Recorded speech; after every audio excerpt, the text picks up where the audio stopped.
დაბრძანდე. როგორ ხარ? როგორ გძნობ თავს? კარგად. როგორ შესაძლებლობდი იცი ამ შესაძლებლობაზე, შენ რო ციხეში იყავი, რომ აი გიორგი გამოვა და იქნება ჩემი გადაცემის სტუმარი და ნეტა ყველაფერი ასე ამიხდეს, როგორც აი ამ სცენას წარმოვიდგენდი.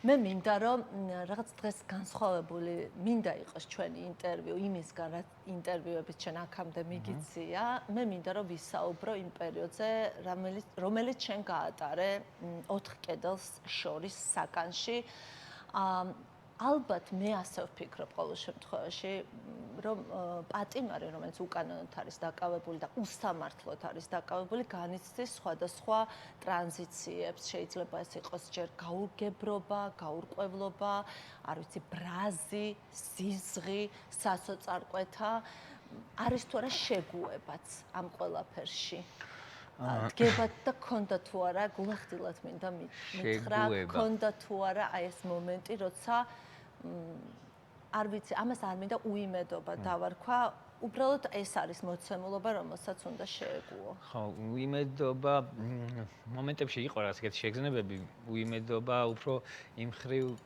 როგორ გითხრათ, გულშემატკივრობდი გარეთ ბრძოლას და ნუ გამომდინარე მისი ტალღებიდან ხანდახან მეც მქონდა ხოლმე ეგეთი ემოცია, რომ რაღაცა ცოტა მეშინოდა, რომ არ გაჩერებულიყო მოკლედ ეს ყველაფერი ჩვენი ბრძოლა. შეგუებას რაც შეეხება, იმდენად არა, რამდენადაც გეგმა პოტენციურად, რასაც მოლოდინებს იქნი, რამდენი ხანი შეიძლება მოგიწიოს კიდევ იქ ყოფნა დაახლოებით. ანუ რაღაც ვადას განსაზღვრობ ხოლმე. პლუს მინუს, ხო, მე და ანდრო ვლაპარაკობდით დაახლოებით რა ვადაზე გაგვეწერა ჩვენი შიგნით ყოფნა. ანდრო გეუბნებოდა ამას? მე და ანდრო რაღაცა მომენტებში გადავიკვეთეთ იმიდან ციხიდან სამართლომდე და ბოლოს იყო ზუსტად ბოლოს რო შევხვდით, რას ფიქრობდით, რამდენი ხანი მოგვიწევდა კიდე შიგნით ყოფნა. და ნუ დაახლოებით ვიცოდი რას გავაკეთებდი მოვიმარაგე. რა პერიოდზე იყავ იმ საათ? ნუ სადღაც მინიმუმ 2 წელს ფიქრობდით, რომ სანამ 2 წელი არის ის პერიოდი, როცა ასატანია, უფრო ალბათ ასატანი მეტიც არის. უბრალოდ გამომდინარე ბრძოლიდან ავიღეთ მაქსიმუმი, რა შეიძლებოდა დაგვჭირვებოდა ქოციალისტების მოსაშორებლად და ჩვენი ბრძოლის ბოლომდე მისაყვანად. დაახლოებით ესე საზღვრავდით, რომ მოდი ჯერ 2 წელზე დავიგეგმოთ. ხო და ნუ იდეაში შეგუება, როგორ გითხრა, ცი როგორი შეგრძნება მქონა, თითქოს რაღაც დავაპატარავე ის სამყარო, რომელშიც ვიყავი. რაღაც გარე სამყაროსთან მაინც კონტაქტი გაქვს წერილებით და შიგადაშიგ სატელეფონო ზარებით და პაემანებით და ისეთი შეგრძნება მქონა, რომ თითქოს იმ საკნამდე აპატარავებ რაღაცა სამყაროს და აღარ ფიქრობ გარეთ რა ხდება, თორემ მაგაზე რო იფიქრო, რომ გარეთ ცხოვრება გრძელდება, მიდი-მოდის ხალხი, ბრაზდებოდი. არა, არ ბრაზდები, უბრალოდ ხო, ბრაზიც იყო რაღაც მომენტში, არა იმიტომ, რომ მე აქ ვარ და ისინი გარეთ, ნუ გამომდინარე გარეთ და არა, უფრო აი იმაზე ბრაზდებოდი, რომ ხო, რაღაც საქმეა ბოლომდე მისაყვანი და რა დროს რუტინაში ჩავარდნა ისევ და აპათია უფრო გაბრაზებდა აი ეს უიმედობა თუ რაღაცა ადამიანების ჩვეულებრივი ცხოვრება ზოგი სადღაც დასასვენებლად მიდის. ეგ არა, აი პირიქით ჩვეულებრივი ნორმალურია, იმიტომ რომ ამდენი სტრესის და გადაძაბული და რაღაც შეტაკებების მერე და ამდენ ხნიანი უწყვეტი პროტესტის მერე ყველა სჭირდება დასვენება და გადატვირთვა ფსიქიკის, იმიტომ რომ შეუძლებელია ესეთ მდგომარი ხო რაღაც თავისებური, ესე ვთქვათ, სამშობლოს სამსახურია, რასაც ამ 1 წლის მანძილზე რუსთავზე მდგომი ადამიანები აკეთებენ და პროტესტში მყოფი ადამიანების შესაბამისად, ისევე როგორც ყველა სამსახურს, ამასაც ცოტა ხანი შვებულება ჭირდება, რომ ძალები აღიდგინო და ახალი შემართებით ისევ დაბრუნდე ბრძოლის ველზე და სამუშაოზე, ესე ვთქვათ და. სხვათა შორის მე გამომფინეს, ხო, იცი, ჩვენი რუჯი, ჩემი ინგა გრიგოლიასი ეკასი და პოსტივი მდადო ქარდები, რომ აი გარუჯულები ანგრევენ რუსულ რეჟიმსო და ჩვენ პირველ რიგში ის ვქენით, რომ კიდევ უფრო მეტად გავირუჯეთ მათ ჭინაზე. ეს იყო ჩვენი პასუხი. მაგრამ ზოგადად ალბათ რაღაც მაგრამ იცი რა არის ნამდვილად თანსდავს უხერხულობა ყველაფერს. აი ასეთ პირობებში ვცხოვრობთ, როცა ყოველდღიურობა, ჩვეულებრივი ყოველდღიურობა გახდა უხერხულობა. ამას ვერ გავექცევით, ეს არის რეალური მოცემულობა. მე მინდა ასევე გკითხო, არ ვიცი, რას აკეთებენ ადამიანები ციხეში? 4 კედელს შორის, როცა თავზე საყრელად დრო გაქვს და საქმე ალბათ არ ვიცი საკუთარ თავს უნდა გამოუგონო ალბათ, ხო? ამაზე უნდა იმუშაო და იფიქრო. დაიგეგმო. მართალიო გითხრათ, დღე ისე გადიოდა რაღაც მომენტებში, რომ ცოტა არ მყოფნიდა დრო. რაღაცეებს. მე ხუმრობ არა, მართლა. რაში არ ყოფნიდა დრო. აი, მაგალითად თუ ისეთი დღე იყო, როცა საჭმელს ვაკეთებდი, იმ პლასტმასის დანით იმდენი ხანი გიწევს ბოსტნეულის და ხორცის ჭარო, 1-3 საათი ჭირდება და იქ მე წერილის დაწერა გინდა. თუ წერილზე დაждები, სხვა რაღაცას ვეღარ ასწორებ 3-4 საათი ამ წერილების წერაზე გინდა. მე ხანდახან შეიძლება რაღაც გადაცემებს შეყვე, ან წიგნს შეყვე და დრო გადის რეალურად ისე არ არის. ვიცი როგორი მომენტია? სწრაფად გადის. იქიდან გამომდინარე, რომ დანაშაულის გარეშე ვიჯექი, მე მგონია რომ ეგ ფაქტორი მუშაობდა, თორე რომ მქონოდა ის ესე ვთქვათ განცდა რომ აი ეს როგორ სინდის როგორ თქო რა ეს რო არ მექნა აქ ხო არ მოუხვდებოდი და აი ესეთი ფიქრები რომ მქონოდა მართლა რომ იმ დანაშაულზე დავეჭირე რასაც მე დავებოდნენ ალბათ გადრო დღეს გაიწელებოდა და ფსიქოლოგიური მდგომარეობას ბევრად მძიმე მექნებოდა რაღაც მომენტში რო იცი არაფერი არ დაგიშავებია და უბრალოდ ვიღაცას ესე მომუნდა დილით გაიღვიძა და გადაწყვიტა რომ უნდა გამოგკეტოს და თან რო იცი რომ შენი თანამებრძოლები გარეთ არიან ისევ და იბრძვიან ეგ მომენტი არ გაქვს რომ აი რაღაც დრო იწელება აშენ ისიც არ იცი რამდენი ხანი გიწევს ყოფნა და რაღაც მომენტში თავი მაინც გეგმავს ტვინი უბრალოდ გეგმავს არც ისე დიდხანს რა ესე ვთქვათ აი ყოველ დღე მაგათ ნიკა კაცი ეს ფაქტობრივად ესე ნახევრად ზის რომ უკვე მზად არის რომ გამოვიდან საერთოდ არ მე რო მეუბნებოდი რომ მოდი ნიკა რაღაცა კარადები რომ ცოტა კომფორტულად ვიყოთ რომ თავზე არ გვეყაროს ეგ რაღაცა კომფორტზე ვზრუნავდით ხო მივადექი ჩემი მზითებით იქ იმაში ხუმრობდა კიდევაც ნიკა კაციას მივმართავ ახლა დარწმუნებული ვარ კი ალბათ იხა ცინის როგორც კი გამოვა პირველ აი ამ სკამში უნდა ვიხილო ნიკა კაცი აი ამ სავარძელში პირველი უნდა იყოს ჩემი გადაცემის სტუმარი და აი დარწმუნებული ვარ რომ ეს ასე უნდა იყოს კიდევ რა მინდა იცი კითხო ხო და ნიკა იზახდა რომ ისო რომ საერთოდ რა პირი ფაქტი თხას ყოფნასო და ნუ მაგეგმინებო ხო აქ ამ საკანში რაღაც ავეჯებს ნუ მაგეგმინებო საერთოდ რა პირი ფაქტი თხას გაჩერებასო და ხო არა მე რა დაგემატა ზუიად რატეა არა მე დავემატე ზუიაც და ნიკას შენ დაემატე ზუიაც როგორ მოხდა ეს შენ მოითხოვე თუ როგორ არა როგორ რაღაცა იყო იცი საკანში სადაც ვიყავი იქ ჩვენი საღამოს აი საჭმელს ვაკეთებ მოვამს და დავჭერი ეს ყველაფერი ანუ სულ შენაკეთებდი საჭმელს ხო, ძირითადად მე ვაკეთებდი, მე ის არის წვრილად დაჭრა დავამუღამე და სხვებს და ეს ვინც აკეთებდა ხომ კიდევ ერთი პატარა ბიჭი იყო ჩვეულებრივი ასე არა ვთქვათ აქციებიდან დაჭერილი, იმას ცოტა ხახვის დაჭრა ეზარებოდა ხომ და დიდი ნაგლეჯები რო იყო მეთქი მე მივხედავ თქო და იქვე აკეთებდით საჭმელს? ელექტროკაფაა და რა რეცეპტით იყო? აი სახლშიც მქონდა რაღაც ეს ბოლო 1 წლის მანძილზე სანამ დამიჭერდნენ რაღაცები ვისწავლე რა. ანუ პრაქტიკა ქონდა? ცოტა ჩემმა დამასწავლა ცოტა კიდე. მოვიკითხე ესეთი კაი კულინარი ალბათები მისყავს სანაცნობოში და რაღაცები მასწავლეს. მე უკვე რაღაც საბაზისო ის რო იცი ესე ვთქვათ. ინგრედიენტები იმას შეგიძლია რაღაცები. უცებრად თავში მოგივა რაღაც გემოები დაამატო. ნუ ციხეში ცოტა არჩევანი ცოტაა. მაგრამ ერთი სადღაც 6-7 კერძი მქონდა რომ ერთი და იგივე არ გვეჭამა. ტელევიზორს სულ უყურებ? ტელევიზორი ხო, ანუ ფაქტობრივად ყურიდან ის რაღაც კურსასმენი არ გამომიღია, ალბათ სანამ ნიკასთან და ზუიათთან და თორნიკესთან არ აღმოჩნდა, თორნიკე დაგვემატა მე. მანამდე ალბათ, რავის, ვიძინებდი და ვიღვიძებდი ყურში იმითი, რა ქვია. ან ტელე პირველი მქონე ჩართული ამ ფორმულას უგისმენდით რა. მე ბოლოს შენ გისმენდი ხოლმე და მართლა შენთან შენი რეალიზება მთავრდება და მე იმაზე რა ქვია სადმე სადაც რამე საინფორმაციო იყო რომ ამ ამბებზე რომ და იმითი მეძინებოდა დილით ვიღვიძებდი ყურში შერჭომი სხვათა შორის ახლა უნდა ვაღიარო რომ ეს გრძელდება ახლაც მას შემდეგ რაც სინდისის პატიმრები ყავს მათ შორის ოპოზიციური პარტიის ლიდერები სულ წარმოვიდგენ ხოლმე კონკრეტულ ადამიანებს ვინც მიყურებს მეტიც წარმოვიდგენ რომ აი ვის რა არსია მომნებს იმასაც წარმოვიდგენ და წარმოვიდგენ რომ რაღაც ალბათ ესე გამოხატავენ რაღაცას უჯახუნებენ ეს რა თქვა ეს არ უნდა ეკითხა ანუ მიუთის კნოპკა მიუთავდი ხოლმე ხშირად აი ბოლო განსაკუთრებით ბოლო თვენახევარი განსაკუთრებით იმიტომ რომ მასეს ფორმულაზე პირველად ხან ისეთ რაღაცებს ამბობდნენ რაც ნერვები გეშლებოდა რესპონდენტები და მეებს ვაჩუმებდით ხო ნუ აი მაგას წარმოვიდგენ ხოლმე რომ ალბათ ეხლა ეს არ ესიამოვნებოდათ, ალბათ ეხლა ეს ესიამოვნებოდა და ასე შემდეგ. სხვათა შორის ერთხელ ნიკა გვარამიამ თქვა თუ არ ვწდები რომ როდესაც მას გამოცდილება აქ ციხეში ყოფნის და მან თქვა რომ ყველაზე არასწორი როდესაცო მოლოდინი გაქვს, რომ მალე გამოხვალოთ. დაახლოებით ასეთი შინაარსი ქონდა. ნუ პირიქით დიდი ხნით უნდა განეწყო, რომ დიდი ხნით შედიხარ, იმიტომ რომ ასე უფრო სწრაფად გავა დრო. ასეა მართლა. დედლაინი არ უნდა გაიკეთო. უფრო ჯობია რამე კონკრეტული საქმე გამოიჩინო, რომელსაც დიდი დრო ჭირდება. აი მაგალითად ჯაფარ რასაც აკეთებს, მეგრულს რო სწავლობს. რასაც აკეთებს ჯაფარ? მეგრულს სწავლობს. ჯაფარ. ოჩახში. ხო და. ანუ ეხა ჯაფარა გაიგებდა. ეხა ჯაფარას აი სოციალური ქსელები რო არ გქონდათ ჯაფარამ რა იცის მე რა ვიდეო დავდა დღეს მეგრულ ენაზე. Facebook-ი მქონდა იმაზე ფურცლებით რა შიგადაშიგ ეს კვირაში ერთხელ რაც მნიშვნელოვანი ფიდიდან მნიშვნელოვანი პოსტები ამობეჭდილა თავის კომენტარებით და რაღაცეებით. იცი რა მაინტერესებს? სხვათა შორის ძალიან მაინტერესებს Facebook-ის გარეშე მოწყვეტილი ხარ თუ არა კონტექსტ. მართლა.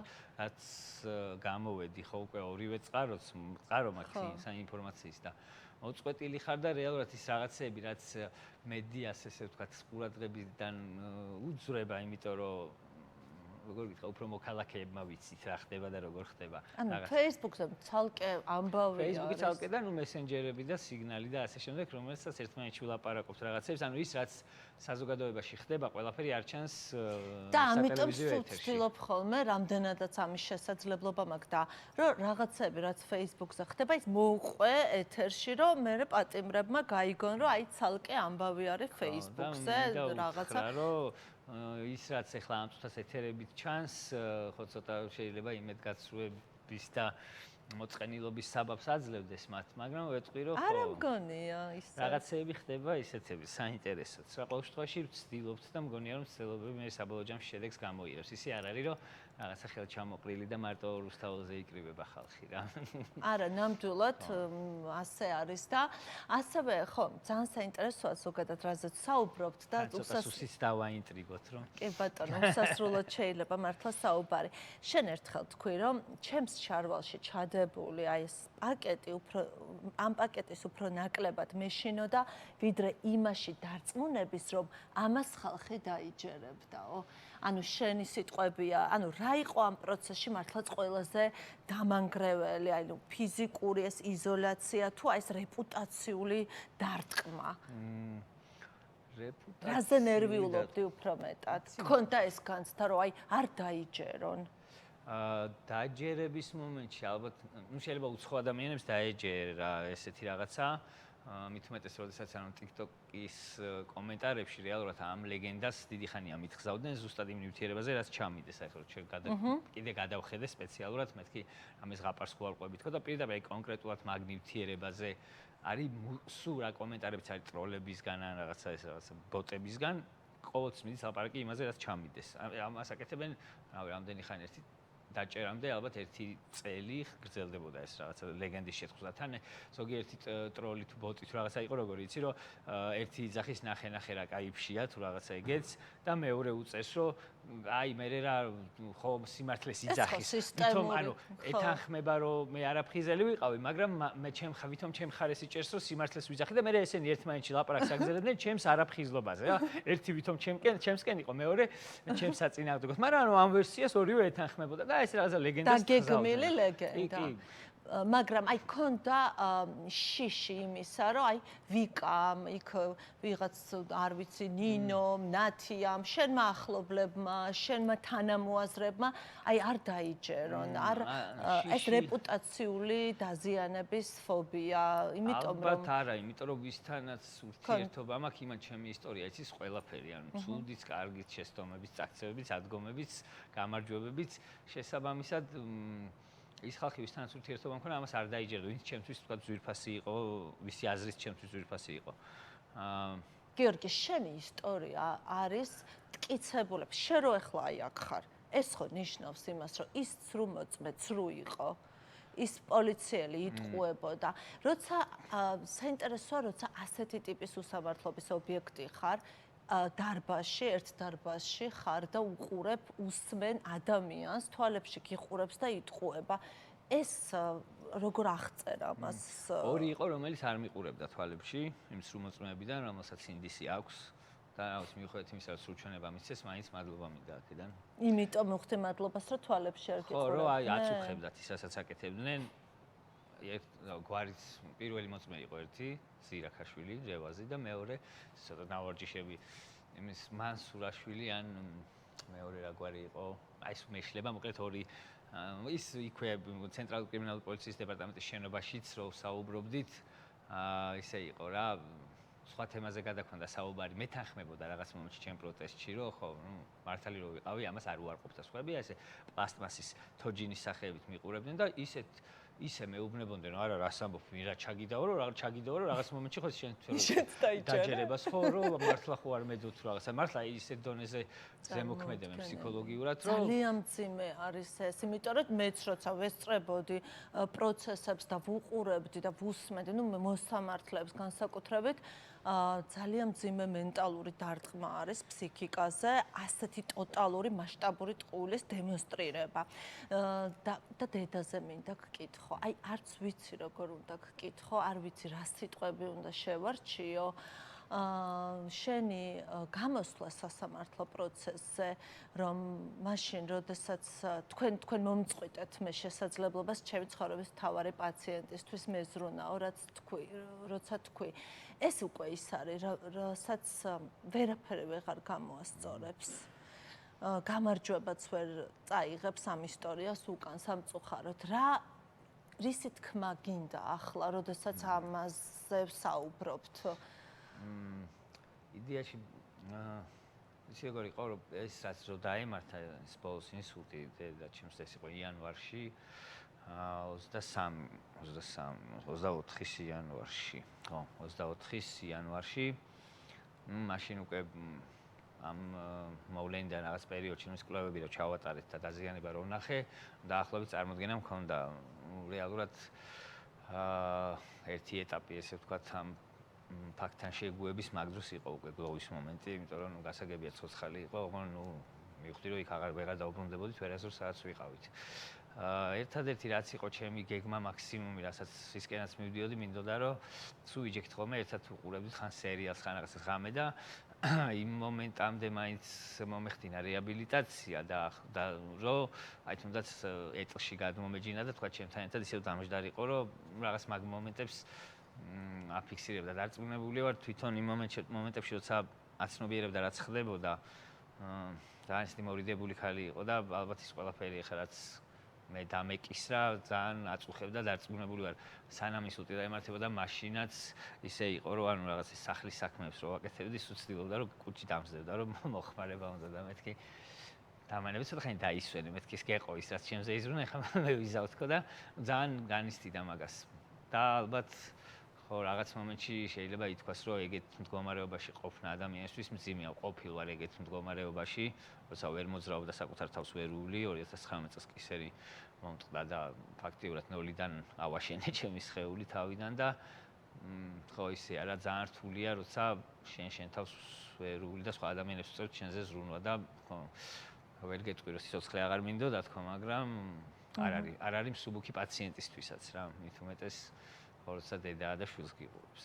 ხო და როცა მიჭირდა თვითონ ხო, მესმის. დამეხმარა და მე დავეხმარა, მაგრამ ხო ნუ აი ეგ მინდოდა რომ მექნება რაღაც მომენტში ცოტა ხანი მაინც ისევ იმაზე დაუბრუნებული, უბრალოდ ხო რაღაც მომენტში ალბათ ჩემი ახირებაც იყო და რო ვერ ეგუები რაღაც სიტუაციას და რო გინდა რომ მაქსიმალური გამოწურო იქიდან რა.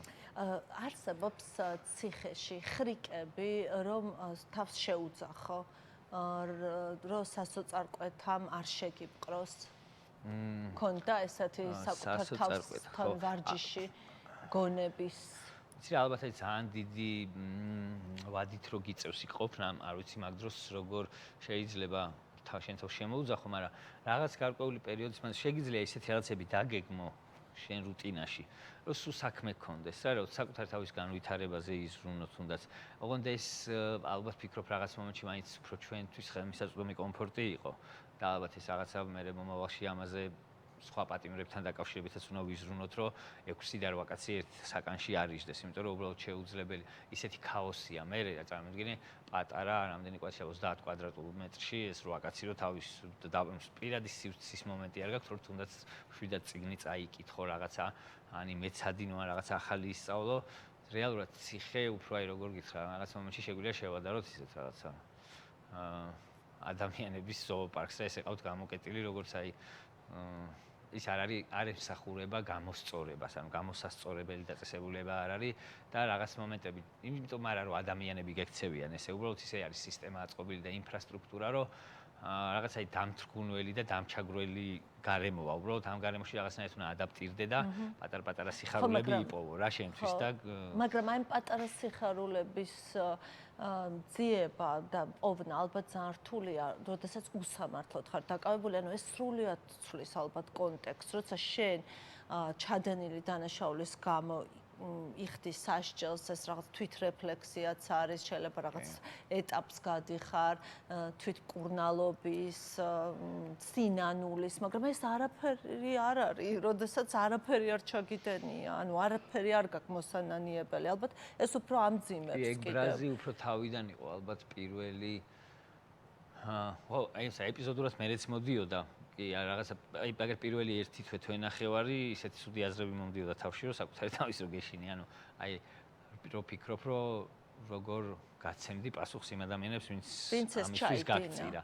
მე ეს რაღაცები ნენელა ილექება და ცოტა უფრო ადამიანურ ფარგლებში ჯდება და შენი ესე ვთქვათ სურვილი რა პასუხს გაცემდი ცოტა უფრო ნაკლებად ბრუტალური ხდება. მაგრამ მომენტები არის, როდესაც ისევ სასამართლო პროცესს გააჩნია უბრალოდ აი იმ მომენტში კიდე რო უსამართლობას აწყდები სრულმოწმეების სახით, პროკურორის სახით, მოსამართლის სახით, რომლებიც ყველა ერთად ორკესტრირებულად შენ წინააღმდეგ მოქმედებენ და ვერ ამტკიცებ შენ სიმართლეს და ატყობ რომ მანდაც გწირავენ და ის ფილტრები რომელიც რეალურად შენ უფლებებზე და უსაფრთხოებაზე უნდა ზრუნავდეს რომ სისტემა არ დაგჩაგროს არც ერთი აღარ მუშაობს აი ეგ ბრაზი რომ შემოყვება უკვე საკანში სასამართლოდან აი ეგ არის ხოლმე მე კიდე შემდეგი ტალღები რომ ისევ ბრაზდები ძალიან ისე რომ ხო რაღაც მომენტში ადამიანურ სახეს კარგავ ოღონდ შიგნით რა მაგას გარეთ და წერილებსაც მინდა ბოლოს გკითხო, ეს ალბათ არის ძალიან, არ ვიცი, სასიამოვნო პროცესი, როდესაც პატიმარი იღებს წერილს. კი, აი არის 2 დღე იყო, როცა გეგმიურად მოდიოდა სოციალური მუშაკი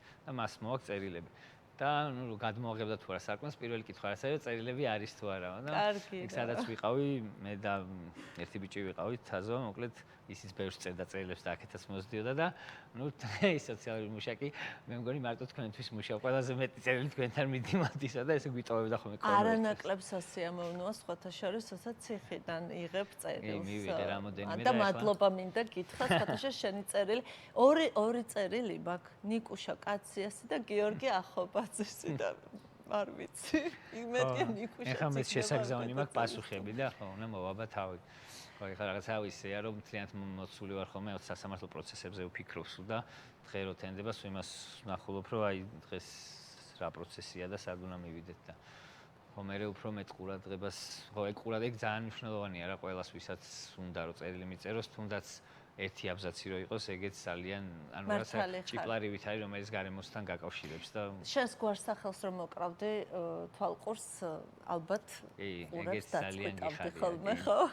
ყველაფერი ისე როგორც წარმომედგინა. ზუსტად რა, ანუ ნებისმიერ სასამართლო პროცესზე თხოვე მაგის პოლიტიკოსებიც იჯნენ, ლევანი იჯდა, მე მგონი ცუსქირიზე და მინდა რომ ხო აი იმ ადამიანს რომელსაც მიუსაჯეს უკვე და ელოდებიან იმას თქვათ როდის გამოვიხსნით მათი სახელები, მათე იქნება ეს ოკმელა იქნება საბა იქნება, ხო ანუ ყველას შენი სახელი იქნება რომ გესმის ის იმედის ნაპერწკალი ისე ღვივდება რომ ხო ანუ ეს დროებითია და რაღაც კონკრეტულ ბრძოლაში ხარ და ის ბრძოლის ველი ჯერჯერობით ამ საკნის ტერიტორიაზე. აუცილებლად დროებითია, დარწმუნებული ვარ ამაში და რა თქმა უნდა, უნდა დავასრულოთ გადაცემა და რა თქმა უნდა, ბიჭებს მოკითხვა ნინო დათაშვილს და მზია ამაღლობელს და კიდევ ძალიან ბევრი ადამიანი, ღირსეული ადამიანი იმყოფება დღეს უკანონო პატიმრობაში და იმედია, მე დარწმუნებული ვარ, რომ ძალიან მალე დასრულდება ეს უსამართლობა.